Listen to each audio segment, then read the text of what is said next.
नमस्कार दोस्तों, एक बार फिर से आप सभी का मैं बहुत बहुत स्वागत करता हूं। दोस्तों, इस समय मायावती जी सबसे ज्यादा चर्चा में हैं और चर्चा में होने की वजह सिर्फ और सिर्फ लोकसभा के चुनाव है।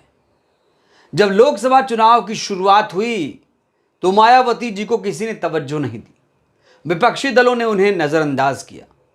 विपक्षी दलों ने जब इंडिया गठबंधन बनाया तो मायावती जी को उसमें शामिल नहीं किया और अब वही मायावती जी जिसको नजरअंदाज किया गया, जिसको कम आंका गया, वही मायावती जी अब पूरे देश में दमखम से अपने दम पर मजबूती से चुनाव लड़ रही हैं। दोस्तों, इस समय बिहार को लेकर एक बड़ी खबर सामने आ रही है। बिहार को लेकर खबर यह है कि बिहार में दूसरे चरण में होने वाले लोकसभा चुनाव को लेकर भी मायावती जी ने अपने प्रत्याशियों के नाम का ऐलान कर दिया है। 5 लोकसभा सीटों पर प्रत्याशियों के नाम की घोषणा हो चुकी है। दोस्तों, इससे पहले याद होगा आपको, बक्सर और जमुई, नवादा, गया, औरंगाबाद में मायावती जी ने अपने प्रत्याशी के नाम की घोषणा की थी।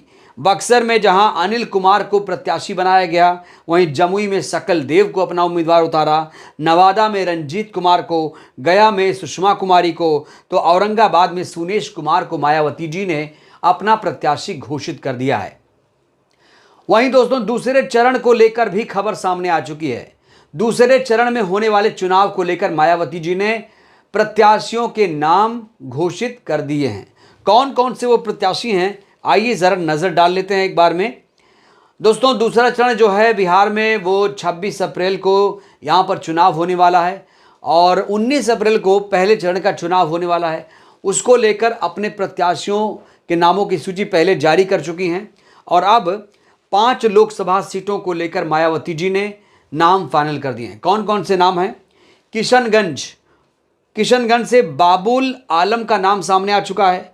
पूर्णिया से अरण्य दास का नाम सामने आ चुका है।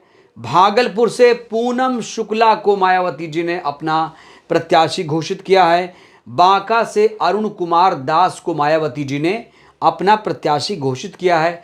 कटिहार की बात करूं, कटिहार से गोपाल महतो को मायावती जी ने अपना प्रत्याशी घोषित कर दिया है।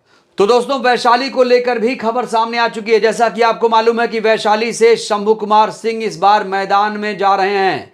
शंभू कुमार सिंह को लेकर एक खास तौर से खबर सामने आई है, वो तो मैं आपको बताऊंगा। साथ ही साथ दोस्तों, बिहार और बसपा का क्या रिलेशन है, सबसे पहले आपको इसे समझना पड़ेगा।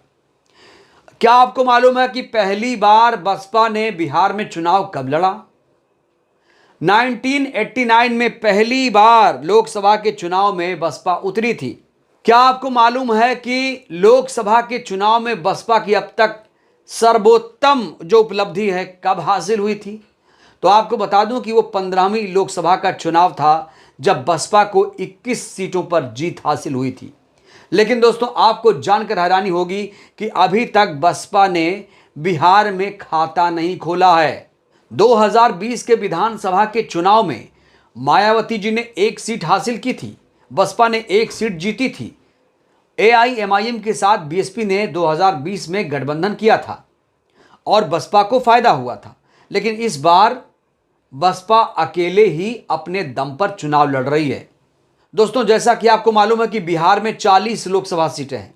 मायावती जी इस बार भी 40 लोकसभा सीटों पर अपने प्रत्याशियों का ऐलान कर रही हैं और अब तक 10 प्रत्याशियों के नाम सामने आ चुके हैं। दोस्तों, मैंने वीडियो में जिक्र किया बक्सर का, तो बक्सर में बिल्डर अनिल कुमार कहा जा रहा है हाथी पर सवार हो चुके हैं। इस बार वो बसपा के घोषित पहले नामदार प्रत्याशी हैं। पिछली बार वाल्मीकि नगर में हरियाणा मूल के दीपक यादव बड़ा चेहरा थे। वो बगहा चीनी मिल के साथ 9 कंपनियों के मालिक हैं। उससे पहले राजनीतिक रूप से बहुत सक्रिय नहीं थे, फिर भी बसपा ने दांव लगाया। उसके पहले के चुनाव में वहां बार काउंसिल ऑफ इंडिया के अध्यक्ष मनन मिश्रा और पूर्व सांसद पूर्णमासी राम बसपा के प्रत्याशी रहे। तो इस बार बक्सर में बिल्डर अनिल कुमार हाथी पर सवार हैं। लेकिन बक्सर की बात हो और वैशाली का जिक्र ना हो, ये कैसे हो सकता है? दोस्तों शंभू कुमार सिंह जी को लेकर इस समय बहुत सारी चर्चाएं हैं, बहुत सारी चर्चाएं हैं। जो लोग भी शंभू कुमार सिंह जी के बारे में सुन रहे हैं कि वो चुनाव लड़ रहे हैं, तो वो लोग सीधा सीधा अपना जो जवाब है वो यही देते हैं कि शंभू कुमार सिंह जी को अब बसपा का टिकट ले लेना चाहिए। मायावती जी या जो भी नेता हैं बसपा के बड़े बड़े, उनसे शंभू कुमार सिंह जी को बात करना चाहिए, नेताओं से मुलाकात करनी चाहिए। हालांकि दोस्तों आपको बताऊं तो शंभू कुमार सिंह जी नगीना गए थे। जब आकाश आनंद जी की रैली थी तो कहा जा रहा है कि वहां पर इनकी मुलाकात इन नेताओं से, वरिष्ठ नेताओं से, बसपा के नेताओं से हो चुकी है।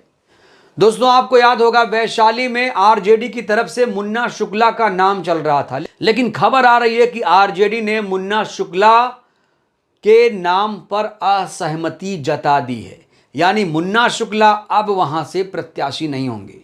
तो दोस्तों जैसा कि हमने आपको बताया कि बिहार में अभी तक बसपा का खाता नहीं खुला है, और वैशाली की अगर मैं बात करूं तो वैशाली में लगातार 2 बार शंकर महतो को बीएसपी ने टिकट दे दिया, 2 बार ये चुनाव हारे।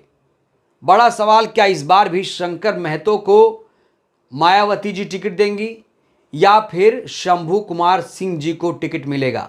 दोस्तों ये बहुत बड़ा सवाल है कि बसपा इस बार क्या तीसरी बार शंकर महतो को रिपीट करेगी, क्योंकि शंकर महतो वैशाली से 2 बार हार चुके हैं। और हाँ दोस्तों, जहां तक शंभू कुमार सिंह जी की बात है, कहा जा रहा है, चर्चा इस बात को लेकर है कि आरजेडी अगर वहां से कोई सामान्य प्रत्याशी उतारती है तो शंभू कुमार सिंह किसी पार्टी से ही चुनाव लड़ेंगे, और किसी पार्टी का अर्थ यहां पर बसपा ही है। यानी अब वहां वैशाली में वेट एंड वॉच की स्थिति हो गई है।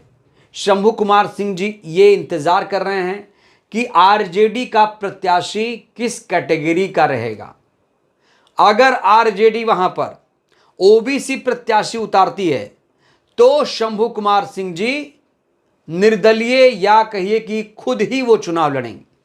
लेकिन जैसे ही आरजेडी वहां पर कोई सामान्य प्रत्याशी उतारती है तो शंभू कुमार सिंह जी को लेकर चर्चा है कि शंभू कुमार सिंह जी तब बसपा से चुनाव लड़ेंगे, कोशिश करेंगे।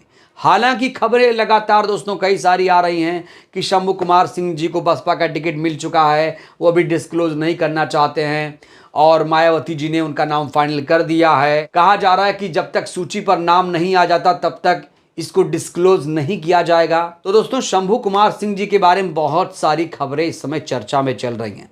अब बड़ा सवाल, जहां शंकर महतो 2 बार वैशाली से चुनाव हार चुके हैं, क्या ऐसे प्रत्याशी को बसपा फिर से टिकट देगी या फिर शंभू कुमार सिंह जी को टिकट देना चाहिए?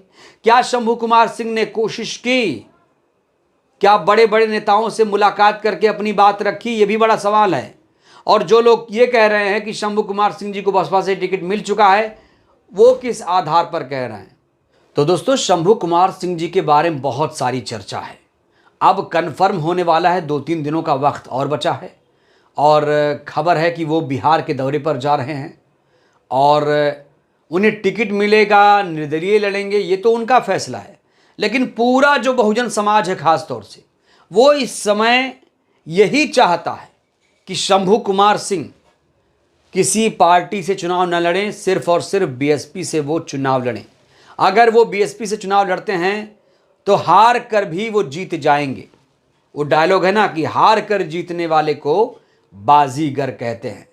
तो क्या वैशाली से इस बार धनबल बाहुबल नहीं बहुजन चलेगा? क्या इस बार वैशाली से शंभू कुमार सिंह बाजीगर बनेंगे?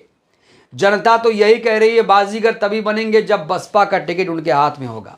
क्या शंभू कुमार सिंह जी को बसपा का टिकट मिलना चाहिए? क्या बसपा के बड़े बड़े नेता शंभू कुमार सिंह जी को टिकट देंगे?